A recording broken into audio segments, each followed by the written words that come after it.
شروع کرتی ہوں اللہ تعالیٰ کے نام سے جو بڑا مہربان اور نہایت رحم کرنے والا ہے۔ خواتین و حضرات، آج پیش خدمت ہے پریم چند کا ایک مشہور افسانہ نئی بیوی، جو ان کے افسانوی مجموعے واردات میں شامل ہے اور جو پہلی دفعہ ہندی میں نیا وواہ کے عنوان سے 1932 میں رسالہ سرسوتی میں شائع ہوا اور 1933 میں لاہور سے نئی بیوی کے عنوان سے شائع کیا گیا۔ آئیے سماعت فرماتے ہیں مصنف کی کہانی میری زبانی۔ ہمارا جسم پرانا ہے، لیکن اس میں ہمیشہ نیا خون دوڑتا رہتا ہے۔ اس نئے خون پر زندگی قائم ہے۔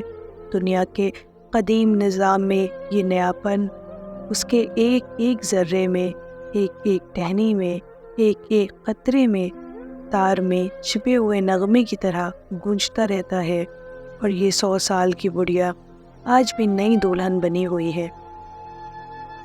جب سے لالا ڈنگا مل نے نئی شادی کی ہے، ان کی جوانی عصر نو عود کر آئی ہے۔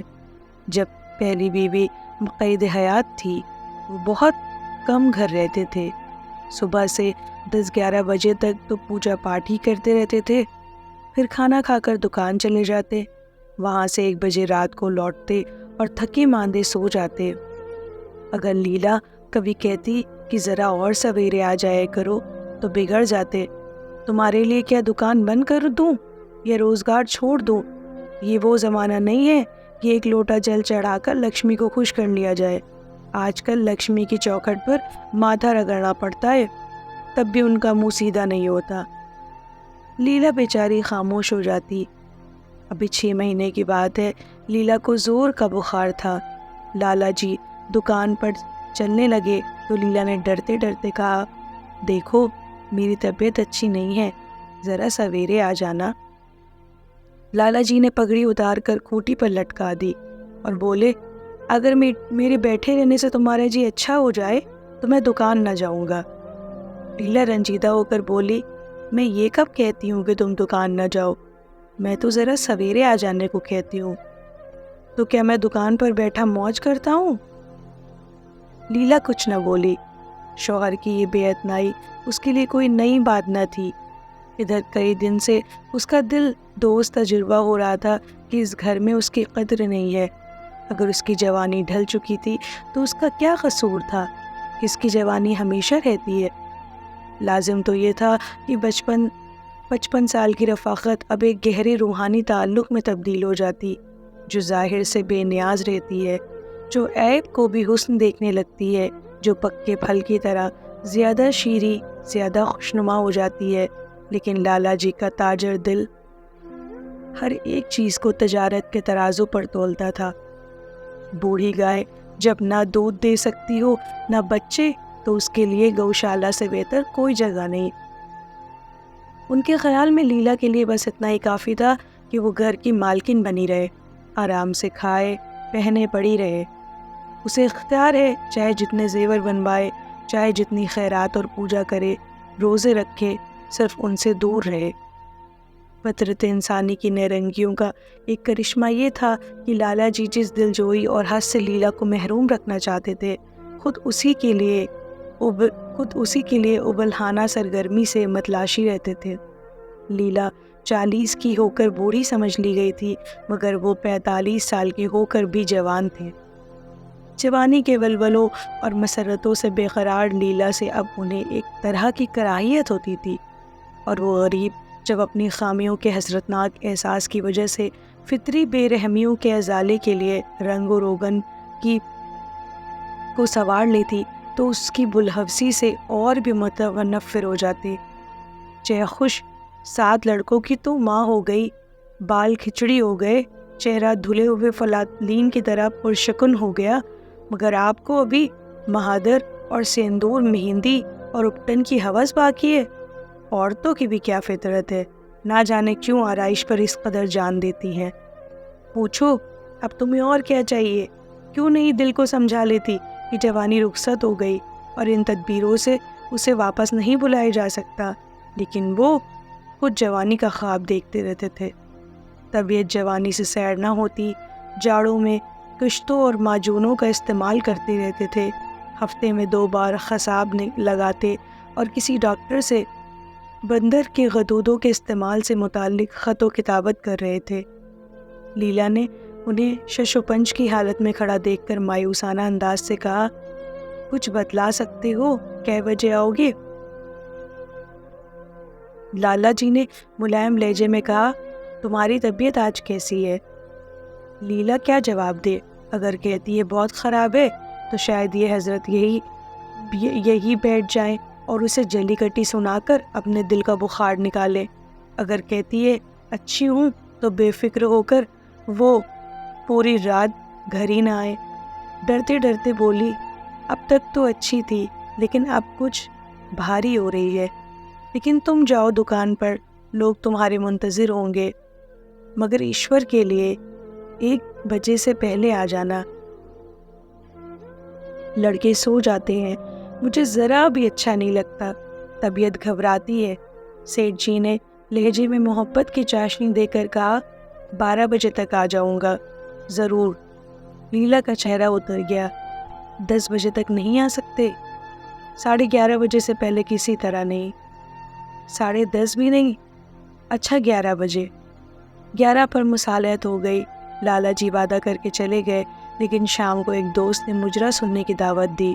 اب بیچارے اس دعوت کو کیسے رد کرتے؟ جب ایک آدمی آپ کو خاطر سے بلاتا ہے تو یہ کہاں کی انسانیت ہے کہ آپ اس کی دعوت نامنظور کر دے؟ وہ آپ سے کچھ مانگتا نہیں، آپ سے کسی طرح کی رعایت کا خواستگار نہیں، محض دوستانہ بے تکلفی سے آپ کو اپنی بزم میں شرکت کی دعوت دیتا ہے۔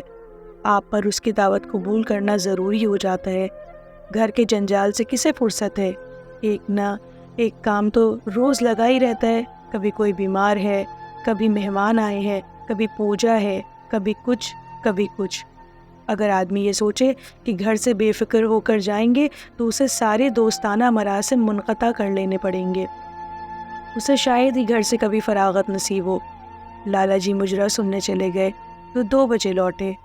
آتے ہی اپنے کمرے کی گھڑی کی سوئیاں پیچھے کر دی، لیکن 1 گھنٹے سے زیادہ کی گنجائش کسی طرح نہ نکال سکے۔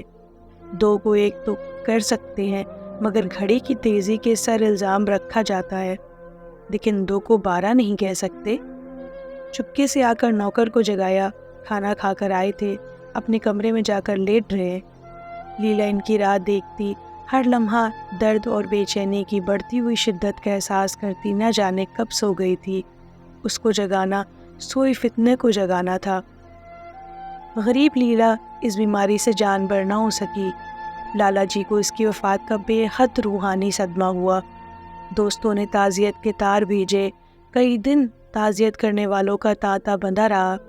ایک روزانہ اخبار نے مرنے والے کی قصیدہ خوانی کرتے ہوئے اس کی دماغی اور اخلاقی خوبیوں کی مبالغہ آمیز تصویر کھینچی۔ لالا جی نے ان سب ہمدردوں کا دلی شکریہ ادا کیا اور ان کے خلوص و وفاداری کا اظہار جنت نصیب لیلا کے نام سے لڑکیوں کے لیے 5 وظیفے قائم کرنے کی صورت میں نمودار ہوا۔ وہ نہیں مری صاحب، میں مر گیا۔ زندگی کی شمع ہدایت گل ہو گئی، اب تو جینا اور رونا ہے۔ میں تو ایک حقیر انسان تھا، نہ جانے کس کار خیر کے صلے میں مجھے یہ نعمت بارگاہ عزتی سے عطا ہوئی تھی، میں تو اس کی پرستش کرنے کے قابل بھی نہ تھا، وغیرہ۔ 6 مہینے کی عزلت اور نفس کشی کے بعد لالا ڈنکا مل نے دوستوں کے اصرار سے دوسری شادی کر لی۔ آخر غریب کیا کرتے، زندگی میں ایک رفیق کی ضرورت تو تھی ہی، اور اس عمر میں تو رفیق کی ضرورت اور زیادہ ہو گئی تھی۔ لکڑی کی ضرورت تو جب ہی ہوتی ہے جب پاؤں میں کھڑے ہونے کی طاقت نہیں رہتی۔ جب سے نئی بیوی آئی ہے، لالا جی کی زندگی میں حیرت انگیز انقلاب ہو گیا ہے۔ دکان سے اب انہیں اس قدر انہماک نہیں، متواتر ہفتوں نہ جانے سے بھی ان کے کاروبار میں کوئی حرج واقع نہیں ہوتا۔ زندگی سے لطف اندوز ہونے کی صلاحیت جو ان میں روز بروز مزمحل ہوتی جاتی ہے، اب یہ ترشا پا کر پھر سرسبز ہو گئی ہے۔ اس میں نئی نئی کومپلیں پھوٹنے لگی ہیں، موٹر نیا آ گیا ہے، کمرے نئے فرنیچر سے آراستہ کر دیے گئے ہیں، نوکروں کی تعداد میں معقول اضافہ ہو گیا ہے، ریڈیو بھی لگا دیا گیا ہے۔ لالا جی کی بوڑھی جوانی جوانوں سے بھی زیادہ پرجوش اور ولولہ انگیز ہو رہی ہے۔ اس طرح جیسے بجلی کی روشنی چاند کی روشنی سے زیادہ شفاف اور نظر فریب ہوتی ہے۔ لالا جی کو ان کے احباب ان کی اس جوان طبع پر مبارکباد دیتے ہیں تو وہ تفاخر کے انداز سے کہتے ہیں، بھائی ہم تو ہمیشہ جوان رہے اور ہمیشہ جوان رہیں گے۔ بڑھاپا میرے پاس آئے تو اس کے منہ پر سیاہی لگا کر گدھے پر الٹا سوار کر کے شہر بدر کر دوں۔ جوانی اور بڑھاپے کے لوگ نہ جانے عمر سے کیوں منسوب کرتے ہیں۔ جوانی کا عمر سے اتنا ہی تعلق ہے جتنا مذہب کا اخلاص سے، روپے کا ایمانداری سے، حسن کا آرائش سے۔ آج کل کے جوانوں کو آپ جوان کہتے ہیں؟ ارے صاحب، میں ان کی 1000 جوانیوں کو اپنی ایک جوانی کے گھنٹے سے نہ تبدیل کروں۔ معلوم ہوتا ہے زندگی میں کوئی دلچسپی ہی نہیں، کوئی شوق ہی نہیں۔ زندگی کیا ہے؟ گلے میں پڑا ہوا ڈھول ہے۔ یہی الفاظ وہ کچھ ضروری ترمیم کے بعد آشا دیوی کے لوہے دل پر نقش کرتے رہتے ہیں۔ اس سے ہمیشہ سنیما، تھیٹر، سیر دریا کے لیے اصرار کرتے ہیں، لیکن آشا نہ جانے کیوں ان دلچسپیوں سے ذرا بھی متاثر نہیں۔ وہ جاتی تو ہے مگر بہت اصرار کے بعد۔ ایک دن لالا جی نے آ کر کہا، چلو آج بجرے پر دریا کے سیر کرائیں۔ بارش کے دن تھے، دریا چڑھا ہوا تھا، ابر کی قطاریں بین الاقوامی فوجوں کی سی رنگ برنگ وردیاں پہنے آسمان پر قوائد کر رہی تھیں۔ سڑک پر لوگ ملار اور 12 ماسے گاتے چلے جا رہے تھے، باغوں میں جھولے پڑ گئے تھے۔ آشا نے بے دلی سے کہا، میرا تو جی نہیں چاہتا۔ لالا جی نے تادیب آمیز اصرار سے کہا، تمہاری کیسی طبیعت ہے جو سیر و تفریح کی جانب مائل نہیں ہوتی؟ آپ جائیں، مجھے اور کئی کام کرنے ہیں۔ کام کرنے کو ایشور نے آدمی دے دیے ہیں، تمہیں کام کرنے کی کیا ضرورت ہے؟ مہاراج اچھا سالن نہیں پکاتا، آپ کھانے بیٹھیں گے تو یوں ہی اٹھ جائیں گے۔ آشا اپنی فرصت کا بیشتر حصہ لالا جی کے لیے انواع و اقسام کے کھانے پکانے میں صرف کرتی تھی۔ کسی سے سن رکھا تھا کہ خاص عمر کے بعد مردوں کی زندگی کی خاص دلچسپی لذت زبان رہ جاتی ہے۔ لالا جی کے دل کی کلی کھل گئی۔ آشا کو ان سے کس قدر محبت ہے کہ وہ سیر کو ان کی خدمت پر قربان کر رہی ہے۔ ایک لیلا تھی کہ کہیں جاؤ پیچھے چلنے کو تیار، پیچھا چھڑانا مشکل ہو جاتا تھا، بہانے کرنے پڑتے تھے، خواہ مخواہ سر پر سوار ہو جاتی تھی اور سارا مزہ کرکرا کر دیتی تھی۔ بولے، تمہاری بھی عجیب طبیعت ہے، اگر ایک دن سالن بے مزہ ہی رہا تو ایسا کیا طوفان آ جائے گا؟ تم اس طرح میرے رئیسانہ چوچلوں کا لحاظ کرتی رہو گی تو مجھے بالکل آرام طلب بنا دو گی۔ اگر تم نہ چلو گی تو میں بھی نہ جاؤں گا۔ آشا نے جیسے گلے سے پھندا چھڑاتے ہوئے کہا، آپ بھی تو مجھے ادھر ادھر گھما کر میرا مزاج بگاڑ دیتے ہیں، یہ عادت پڑ جائے گی تو گھر کے دھندے کون کرے گا؟ لالا جی نے فیاضانہ لہجے میں کہا، مجھے گھر کے دھندوں کی ذرہ برابر پرواہ نہیں ہے، بال کی نوک برابر بھی نہیں۔ میں چاہتا ہوں کہ تمہارا مزاج بگڑے اور تم اس گھر کی چکی سے دور رہو، اور تم مجھے بار بار آپ کیوں کہتی ہو؟ میں چاہتا ہوں تم مجھے تم کہو، محبت کی گالیاں دو، غصے کی صلواتیں سناؤ، لیکن تم مجھے آپ کہہ کر جیسے دیوتا کے سنگھاسن پر بٹھا دیتی ہو۔ میں اپنے گھر میں دیوتا نہیں، شریر چھوکرا بن کر رہنا چاہتا ہوں۔ آشا نے مسکرانے کی کوشش کر کے کہا، اے نوج، بھلا میں آپ کو تم کہوں گی؟ تم برابر والوں کو کہا جاتا ہے یا بڑوں کو؟ منین جی نے 1 لاکھ کے گھاٹے کی پرملال خبر سنائی ہوتی تب بھی لالا جی کو شاید اتنا صدمہ نہ ہوتا جتنا کہ آشا کے ان بھولے بھولے الفاظ سے ہوا۔ ان کا سارا جوش، سارا ولولہ ٹھنڈا پڑ گیا، جیسے برف کی طرح منجمد ہو گیا۔ سر پر باقی رکھی ہوئی رنگین پھولدار ٹوپی، گلے میں پڑی ہوئی جوگیے رنگ کی ریشمی چادر، وہ تنزیب کا بیلدار کرتا جس میں سونے کے بٹن لگے ہوئے تھے، یہ سارا ٹھاٹ جسم بزیکا خیز معلوم ہونے لگا، جیسے سارا نشہ کسی منتر سے اتر گیا ہو۔ دل شکستہ ہو کر بولے، تو تمہیں چلنا ہے یا نہیں؟ میرا جی نہیں چاہتا۔ تو میں بھی نہ جاؤں؟ میں آپ کو کم منع کرتی ہوں؟ پھر آپ کہا، آشا نے جیسے اندر سے زور لگا کر کہا، تم، اور اس کا چہرہ شرم سے سرخ ہو گیا۔ ہاں، اسی طرح تم کہا کرو۔ تو تم نہیں چل رہی ہو؟ اگر میں کہوں کہ تمہیں چلنا پڑے گا تب چلوں گی۔ آپ کے حکم کی پابندی میرا فرض ہے۔ لالا جی حکم نہ دے سکے۔ فرض اور حکم جیسے لفظ سے ان کے کانوں میں خراش سی ہونے لگی۔ کھسیانے ہو کر باہر چلے۔ اس وقت آشا کو ان پر رحم آ گیا، بولی تو کب تک لوٹو گے؟ میں نہیں جا رہا ہوں۔ اچھا تو میں بھی چلتی ہوں۔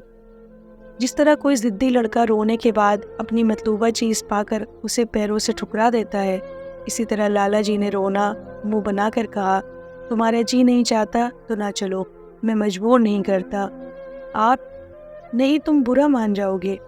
آشا سیر کرنے گئی، لیکن امنگ سے نہیں۔ جو معمولی ساری پہنے ہوئے تھی وہی پہنے چل پڑی ہوئی۔ نہ کوئی نفیس ساڑی، نہ کوئی مرصع زیور، نہ کوئی سنگار، جیسے بیوہ ہو۔ ایسی ہی باتوں سے لالا جی دل میں جھنجھلا اٹھتے تھے۔ شادی کی تھی، زندگی کا لطف اٹھانے کے لیے، جھلملاتے ہوئے چراغ میں تیل ڈال کر اسے روشن کرنے کے لیے۔ اگر چراغ کی روشنی تیز نہ ہوئی تو تیل ڈالنے سے کیا فائدہ؟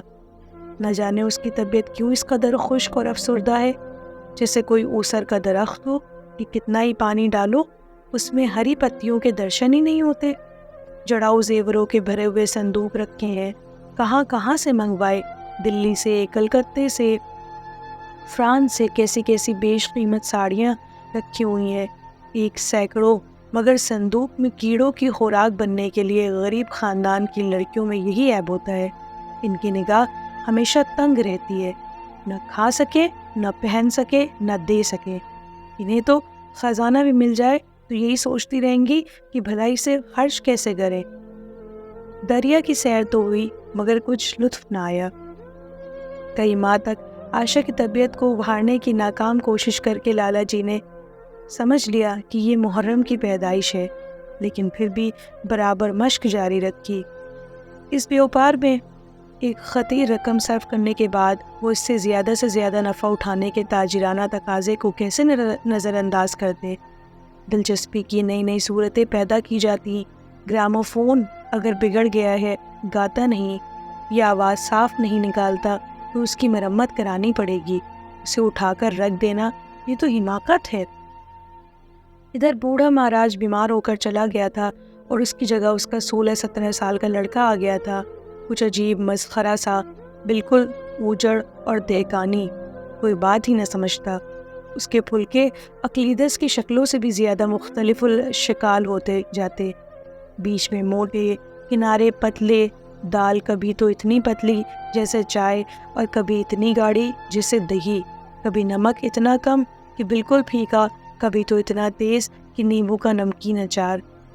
آشا سویرے ہی سے رسوئی میں پہنچ جاتی اور اس بد سلیقے مہاراج کو کھانا پکانا سکھاتی۔ تم کتنے نالائق آدمی ہو جگل، اتنی عمر تک تم کیا گھاس کھودتے رہے یا بھاڑ جھونکتے رہے کہ پھلکے تک نہیں بنا سکتے؟ جگل آنکھوں میں آنسو بھر کر کہتا، بہو جی ابھی میری عمر ہی کیا ہے، 70واں ہی سال تو ہے۔ آشا ہنس پڑی، تو روٹیاں پکانا کیا 10-20 سال میں آتا ہے؟ آپ 1 مہینہ سکھا دے بہو جی، پھر دیکھنا میں آپ کو کیسے پھلکے کھلاتا ہوں کہ جو خوش ہو جائے۔ جس دن مجھے پھلکے بنانے آ جائیں گے میں آپ سے کوئی انعام لوں گا۔ سالن تو میں اب کچھ پکانا سیکھ گیا ہوں۔ آشا حوصلہ افزا تبسم سے بولی، سالن نہیں، وہ پکانا آتا ہے، ابھی کل ہی نمک اتنا تیز تھا کہ کھایا نہ گیا۔ میں جب سالن بنا رہا تھا تو آپ یہاں کب تھیں؟ اچھا تو جب میں یہاں بیٹھی رہوں تب تمہارا سالن لذیذ پکے گا؟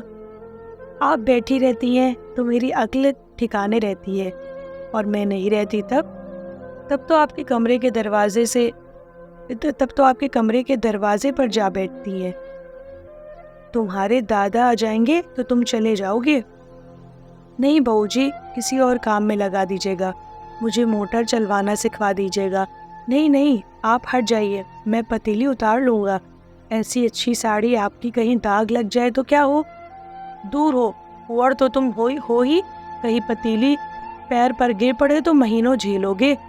جگل افسردہ ہو گیا، نحیف چہرہ اور بھی خشک ہو گیا۔ آشا نے مسکرا کر پوچھا، کیوں منہ کیوں لٹک گیا سرکار کا؟ آپ ڈانٹ دیتی ہیں بہو جی تو میرا دل ٹوٹ جاتا ہے، سیٹھ جی کتنا ہی گھڑ کے دے، مجھے ذرا بھی صدمہ نہیں ہوتا۔ آپ کی نظر کڑی دیکھ کر جیسے میرا خون سرد ہو جاتا ہے۔ عائشہ نے تشفی دی، میں نے تمہیں ڈانٹا نہیں، صرف اتنا ہی کہا کہ کہیں پتیلی تمہارے پاؤں پر گر پڑے تو کیا ہوگا؟ ہاتھ تو آپ کا بھی ہے، کہیں آپ کے ہاتھ سے ہی چھوٹ پڑے تب؟ سیٹھ جی نے رسوئی کے دروازے پر آ کر کہا، عائشہ ذرا یہاں آنا، دیکھو تمہارے لیے کتنے خوشنما گملے لایا ہوں، تمہارے کمرے کے سامنے رکھے جائیں گے، تم وہاں دھوئے دھکڑ میں کیا پریشان ہو رہی ہو؟ لونڈے کو کہہ دو کہ مہاراج کو بلائے، ورنہ میں کوئی دوسرا انتظام کر لوں گا۔ مہاراج کی کمی نہیں ہے، آخر کب تک کوئی رعایت کرے؟ اس گدھے کو ذرا بھی تو تمیز نہ آئی۔ سنتا ہے جگل، آج لکھ دے اپنے باپ کو۔ چولہے پر توا رکھا ہوا تھا، عائشہ روٹیاں بیل رہی تھی، جگل توے کو لیے روٹیوں کا انتظار کر رہا تھا۔ ایسی حالت میں بھلا وہ کیسے گملے دیکھنے جاتی؟ کہنے لگی، ابھی آتی ہوں، ذرا روٹی بیل رہی ہوں، چھوڑ دوں گی تو جگر ٹیڑھی میڑھی بیلے گا۔ لالا جی نے کچھ چڑ کر کہا، اگر روٹیاں ٹیڑھی میڑھی بیلے گا تو نکال دیا جائے گا۔ عائشہ انسنی کر کے بولی، 10-5 دن میں سیکھ جائے گا، نکالنے کی کیا ضرورت ہے؟ تم چل کر بتا دو گملے کہاں رکھے جائیں گے۔ کہتی ہوں روٹیاں بیل کر آئی جاتی ہوں۔ نہیں بہو جی، کسی اور کام میں لگا دیجیے گا۔ سیٹھ جی نے رسوئی کے دروازے پر آ کر کہا، عائشہ ذرا یہاں آنا، دیکھو تمہارے لیے کتنے خوشنما گملے لایا ہوں، تمہارے کمرے کے سامنے رکھے جائیں گے، تم وہاں دھوئے دھکڑ میں کیا پریشان ہو رہی ہو؟ لونڈے کو کہہ دو کہ مہاراج کو بلائے، ورنہ میں کوئی دوسرا انتظام کر لوں گا۔ مہاراج کی کمی نہیں ہے، آخر کب تک کوئی رعایت کرے؟ اس گدھے کو ذرا بھی تو تمیز نہ آئی۔ سنتا ہے جگل، آج لکھ دے اپنے باپ کو۔ چولہے پر توا رکھا ہوا تھا، عائشہ روٹیاں بیل رہی تھی، جگل توے کو لیے روٹیوں کا انتظار کر رہا تھا۔ ایسی حالت میں بھلا وہ کیسے گملے دیکھنے جاتی؟ کہنے لگی، ابھی آتی ہوں، ذرا روٹی بیل رہی ہوں، چھوڑ دوں گی تو جگر ٹیڑھی میڑھی بیلے گا۔ لالا جی نے کچھ چڑ کر کہا، اگر روٹیاں ٹیڑھی میڑھی بیلے گا تو نکال دیا جائے گا۔ عائشہ انسنی کر کے بولی، 10-5 دن میں سیکھ جائے گا، نکالنے کی کیا ضرورت ہے؟ تم چل کر بتا دو گملے کہاں رکھے جائیں گے۔ کہتی ہوں روٹیاں بیل کر آئی جاتی ہوں۔ نہیں، میں کہتا ہوں تم روٹیاں مت بیلو، تم خواہ مخواہ ضد کرتے ہو۔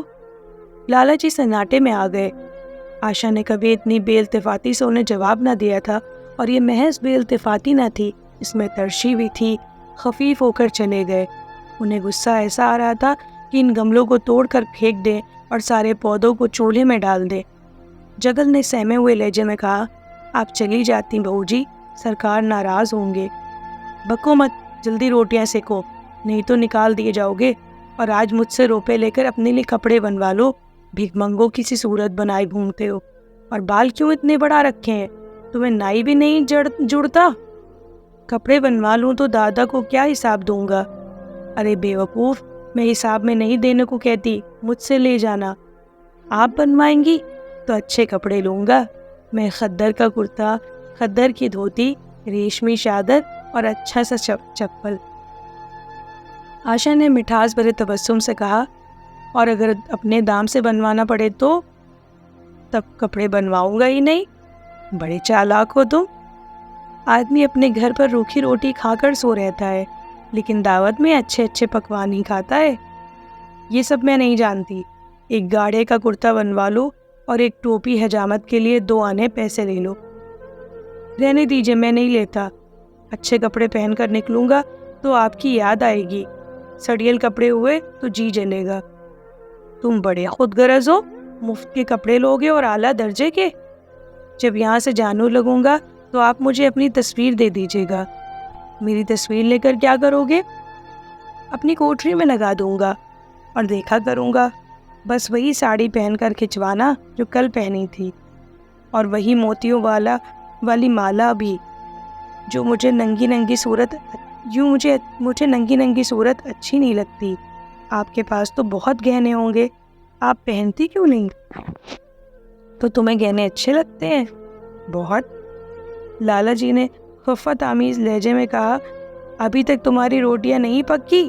جگل، اگر کل سے تم نے اپنے آپ اچھی روٹیاں نہ بنائی تو میں تمہیں نکال دوں گا۔ عائشہ نے فوراً ہاتھ دھوئے اور بڑی مسرت آمیز تیزی سے لالا جی کے ساتھ جا کر گملوں کو دیکھنے لگی۔ آج اس کے چہرے پر غیر معمولی شگفتگی نظر آ رہی تھی۔ اس کے انداز گفتگو میں بھی دل آویز شیرینی تھی۔ لالا جی کی ساری خفت غائب ہو گئی۔ آج اس کی باتیں زبان سے نہیں دل سے نکلتی ہوئی معلوم ہو رہی تھی۔ بولی، میں ان میں سے کوئی گملہ نہ جانے دوں گی، سب میرے کمرے کے سامنے رکھوانا۔ سب کتنے سندر پودے ہیں، واہ، ان کے ہندے نام بھی بتا دینا۔ لالا جی نے چھیڑا، سب لے کر کیا کرو گی؟ 10-5 پسند کر لو، باقی باہر باغیچے میں رکھوا دوں گا۔ جی نہیں، میں ایک بھی نہیں چھوڑوں گی، سب یہیں رکھے جائیں گے۔ بڑی حریص ہو تو۔ حریص صحیح، میں آپ کو ایک بھی نہ دوں گی۔ 10-5 تو دے دو، اتنی محنت سے لایا ہوں۔ جی نہیں، ان میں سے ایک بھی نہ ملے گا۔ دوسرے دن آشا نے اپنے کو زیوروں سے خوب آراستہ کیا اور فیروزی ساڑی پہن کر نکلی تو لالا جی کی آنکھوں میں نور آ گیا۔ اب ان کی عاشقانہ دلجوئیوں کا کچھ اثر ہو رہا ہے، ضرور، ورنہ ان کی بار بار تقاضا کرنے پر، منت کرنے پر بھی اس نے کوئی زیور نہ پہنا تھا۔ کبھی کبھی موتیوں کا ہار گلے میں ڈال لیتی تو وہ بھی بے دلی سے۔ آج ان زیوروں سے مرصع ہو کر وہ پھول ہی نہیں سماتی، اتراتی جاتی ہے، گویا کہتی ہے، دیکھو میں کتنی حسین ہوں، پہلے جو کلی تھی وہ آج کھل گئی ہے۔ لالا صاحب پر گھڑوں کا نشہ چڑھا ہوا ہے، وہ چاہتے ہیں ان کے احباب و اعزاء آ کر اس سونے کی رانی کے دیدار سے اپنی آنکھیں روشن کریں، دیکھیں کہ ان کی زندگی کتنی پرلطف ہے۔ جو انواع اقسام کے شکوک دشمنوں کے دلوں میں پیدا ہوئے تھے، آنکھیں کھول کر دیکھیں کہ اعتماد، رواداری اور فراست نے کتنا خلوص پیدا کر دیا ہے۔ انہوں نے تجویز کی، چلو کہیں سیر کرائیں، بڑی مزیدار ہوا چل رہی ہے۔ آشا اس وقت کیسے آ سکتی ہے؟ ابھی اسے رسوئی میں جانا ہے، وہاں سے کہیں 12-1 بجے تک فرصت ملے گی، پھر گھر کے کام دھندے سر پر سوار ہو جائیں گے، اسے کہاں فرصت ہے؟ پھر کل سے اس کے گلیجے میں کچھ درد بھی ہو رہا ہے، رہ رہ کر درد اٹھتا ہے، ایسا درد کبھی نہ ہوتا تھا، رات نہ جانے کیوں درد ہونے لگا۔ سیٹھ جی ایک بات سوچ کر دل ہی دل میں پھول اٹھے، وہ گولیاں رنگ لا رہی ہیں۔ ہاں، راجدیت نے آخر کہا بھی تھا کہ ذرا سوچ سمجھ کر اس کا استعمال کیجیے گا، کیوں نہ ہو خاندانی وید ہے۔ اس کا باپ مہاراجہ بنارس کا مالش تھا، پرانے مجرب نسخے ہیں اس کے پاس۔ چہرے پر سراسیمگی کا رنگ بھر کر پوچھا، تو رات ہی سے درد ہو رہا ہے؟ تم نے مجھ سے کہا نہیں، ورنہ وید جی سے کوئی دوا منگوا دیتا۔ میں تو سمجھی تھی کہ آپ اچھا ہو جائے گا، مگر اب بڑھ رہا ہے۔ کہاں درد ہو رہا ہے؟ ذرا دیکھو تو، کچھ آواز تو نہیں ہے؟ سیٹھ جی نے آشا کے آنچل کی طرف ہاتھ بڑھایا۔ آشا نے شرما کر سر جھکا لیا اور بولی، یہی تمہاری شرارت مجھے اچھی نہیں لگتی، جا کر کوئی دوا لا دو۔ سیٹھ جی اپنی جواں مردی کا یہ ڈپلومہ پا کر اس سے کہیں زیادہ محظوظ ہوئے جتنا شاید رائے بہادری کا خطاب پا کر ہوتے۔ اپنے اس کار نمایاں کی داد لیے بغیر انہیں کیسے چین ہو جاتا؟ جو لوگ ان کی شادی سے متعلق شبہ آمیز سرگوشیاں کرتے تھے، انہیں زد دینے کا کتنا نادر موقع ہاتھ آیا ہے۔ پہلے پنڈت بھولا ناتھ کے گھر پہنچے اور بادلے درد مند بولے، میں تو بھائی سخت مصیبت میں مبتلا ہو گیا، کل سے ان کے سینے میں درد ہو رہا ہے، کچھ عقل کام نہیں کرتی، کہتی ہیں ایسا درد پہلے کبھی نہیں ہوا تھا۔ بھولا ناتھ نے کچھ زیادہ ہمدردی کا اظہار نہیں کیا، بولے، ہوا لگ گئی ہوگی، اور کیا؟ سیٹھ جی نے ان سے اختلاف کیا، پنڈت جی ہوا کا فساد نہیں ہے، کوئی اندرونی شکایت ہے، ابھی کم سن ہے نا، راج وید سے کوئی دوا لیے لیتا ہوں، میں تو سمجھتا ہوں آپ اچھا ہو جائے گا۔ آپ بات نہیں سمجھتے، یہی آپ میں نقص ہے، آپ کا جو خیال ہے وہ بالکل غلط ہے، مگر خیر دوا لا کر دیجیے اور اپنے لیے بھی دوا لیتے آئیے گا۔ سیٹھ یہاں سے اٹھ کر اپنے دوسرے دوست لالا بھاگمل کے پاس پہنچے اور ان سے بھی قریب انہیں الفاظ میں پرملال خبر کہی۔ بھاگمل بڑا شودہ تھا، مسکرا کر بولا، مجھے تو آپ کی شرارت معلوم ہوتی ہے۔ سیٹھ جی کی باتیں کھل گئی، میں اپنا دکھ سنا رہا ہوں اور تمہیں مذاق سوچتا ہے؟ ذرا بھی انسانیت تم میں نہیں ہے۔ میں مذاق نہیں کر رہا ہوں، بھلا اس میں مذاق کی کیا بات ہے؟ وہ ہے کم سن، نازک اندام، آپ ٹھہرے آزمودہ کار مرد میدان، بس اگر یہ بات نہ نکلے تو مونچھیں منڈوا لوں۔ سیٹھ جی نے متین صورت بنائی، میں تو بھائی بڑی احتیاط کرتا ہوں، تمہارے سر کی قسم۔ جی رہنے دیجیے، میری سر کی قسم نہ کھائیے، میرے بھی بال بچے ہیں، گھر کا اکیلا آدمی ہوں، کسی قاطع دوا کا استعمال کیجیے۔ انہیں راج وید سے کوئی دوا لیے لیتا ہوں۔ اس کی دوا وید جی کے پاس نہیں، آپ کے پاس ہے۔ سیٹھ جی کی آنکھوں میں نور آ گیا، شباب کا احساس پیدا ہوا اور اس کے ساتھ چہرے پر بھی شباب کی جھلک آ گئی۔ سینہ جیسے کچھ فراخ ہو گیا۔ چلتے وقت ان کے پیر کچھ زیادہ مضبوطی سے زمین پر پڑنے لگے اور سر کی ٹوپی بھی خدا جانے کیوں کج ہو گئی۔ بشرے سے ایک باغپن کی شان برس رہی تھی۔ راج وید نے مزدہ جافزہ سنایا تو بولے، میں نے کہا تھا ذرا سوچ سمجھ کر ان گولیوں کا استعمال کیجیے گا، آپ نے میری ہدایت پر توجہ نہ کی۔ ذرا مہینے 2 مہینے ان کا استعمال کیجیے اور پرہیز کے ساتھ رہیے، پھر دیکھیے ان کا اعجاز۔ اب گولیاں بہت کم رہی ہیں، لوٹ مچی رہتی ہے، لیکن ان کا بنانا اتنا مشکل اور دقت طلب ہے کہ ایک بار ختم ہو جانے پر مہینوں تیاری میں لگ جاتے ہیں۔ ہزاروں بوٹیاں ہیں، کیلاش، نیپال اور تبت سے منگانی پڑتی ہیں، اور اس کا بنانا تو آپ جانتے ہیں کتنے لوہے کے چنے چبانا ہے۔ آپ احتیاطاً ایک شیشی لیتے جائیں۔ جگل نے آشا کو سر سے پاؤں تک جگمگاتے دیکھ کر کہا، بس بہو جی، آپ اسی طرح پہنے اوڑھے رہا کرے، آج میں آپ کو چولہے کے پاس نہ آنے دوں گا۔ آشا نے شرارت آمیز نظروں سے دیکھ کر کہا، کیوں آج یہ سختی کیوں؟ کئی دن تو تم نے منع نہیں کیا۔ آج کی بات دوسری ہے، ذرا سنو تو کیا بات ہے؟ میں ڈرتا ہوں کہیں آپ ناراض نہ ہو جائیں۔ نہیں نہیں، کہو، میں ناراض نہ ہوں گی۔ آج آپ بہت سندر لگ رہی ہیں۔ لالا ڈنکا مل نے سینکڑوں ہی بار آشا کے حسن و انداز کی تعریف کی تھی، مگر ان کی تعریف میں اسے تصنف کی بو آتی تھی۔ وہ الفاظ ان کے منہ سے کچھ اس طرح لگتے تھے جیسے کوئی ہجڑا تلوار لے کر چلے۔ جگل کے ان الفاظ میں ایک کیف تھا، ایک سرور تھا، ایک ہیجان تھا، ایک اضطراب تھا۔ آشا کے سارے جسم میں ریشہ آ گیا، آنکھوں میں جیسے نشہ چھا جائے۔ تم مجھے نظر لگا دو گے؟ اس طرح کیوں گھورتے ہو؟ جب یہاں سے چلا جاؤں گا تو تب آپ کی بہت یاد آئے گی۔ روٹی بنا کر تم کیا کرتے ہو؟ دکھائی نہیں دیتے؟ لالا کے خوف سے ڈرتا ہوں، اس لیے سامنے نہیں آتا۔ دیکھیے بھگوان کہاں لے جاتے ہیں۔ آشا کا چہرہ سرخ ہو گیا۔ کون تمہیں جواب دیتا ہے؟ سرکار ہی تو کہتے ہیں تجھے نکال دوں گا۔ اپنا کام کیے جاؤ، کوئی نہیں نکالے گا۔ اب تو تم روٹیاں بھی اچھی بنانے لگے۔ سرکار ہیں بڑے غصہ ور، 2-4 دن میں ان کا مزاج ٹھیک کیے دیتی ہوں۔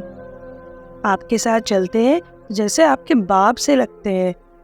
تم بڑے بدماش ہو، خبردار، زبان سنبھال کر باتیں کرو۔ مگر خفگی کا یہ پردہ اس کے دل کا راز نہ چھپا سکا، وہ روشنی کی طرح اس کے اندر سے باہر نکلا پڑتا تھا۔ جگل نے اس بے باکی سے کہا، میری زبان کوئی بند کر لے، یہاں تو سبھی کہتے ہیں میرا بیاہ کوئی 50 سال کی بڑھیا سے کر دے تو میں گھر چھوڑ کر بھاگ جاؤں، یا خود زہر کھا لوں، یا اسے زہر دے کر مار ڈالوں، پھانسی ہی تو ہوگی۔ آشا مصنوعی غصہ قائم نہ رکھ سکی۔ جگل نے اس کے دل کے تاروں پر مضراب کی ایک ایسی چوٹ ماری تھی کہ اس کے بہت مضبوط کرنے پر بھی درد دل باہر نکل ہی آیا۔ قسمت بھی تو کوئی چیز ہے، ایسی قسمت جائے جہنم میں۔ تمہاری شادی کسی بڑھیا سے کروں گی، دیکھ لینا۔ تو میں بھی زہر کھا لوں گا، دیکھ لیجیے گا۔ کیوں؟ بڑھیا تمہیں جوان سے زیادہ پیار کرے گی، زیادہ خدمت کرے گی، تمہیں سیدھے راستے پر رکھے گی۔ یہ سب ماں کا کام ہے، بیوی جس کام کے لیے ہے اسی کے لیے ہے۔ آخر بیوی کس کام کے لیے ہے؟ آپ مالک ہیں، نہیں تو بتلا دیتا کس کام کے لیے ہے۔ موٹر کی آواز آئی، نہ جانے کیسے آشا کے سر کا آنچل کھسک کر کندھے پر آ گیا تھا۔ اس نے جلدی سے آنچل سر پر کھینچ لیا اور یہ کہتی ہوئی اپنے کمرے کی طرف چلی، لالا کھانا کھا کر چلے جائیں گے، تم ذرا آ جانا۔ بہت شکریہ. جلد ملتے ہیں ایک نئے افسانے کے ساتھ. تب تک کے لیے سنتے رہیے، خوش رہیے، پیار بانٹیے.